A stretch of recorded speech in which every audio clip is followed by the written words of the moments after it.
Welcome to another Simple Dad YouTube tutorial.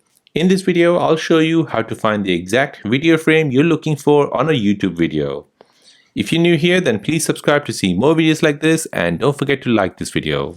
So if you're watching a video on the YouTube and you want to go to an exact frame or time, usually you double tap on it or you use this red slider here to go to any frame you would like to.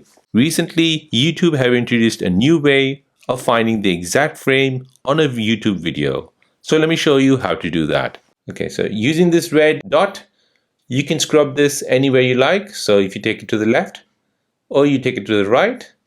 But if you want to go to an exact point on the video, you need to hold the red dot, then drag it up.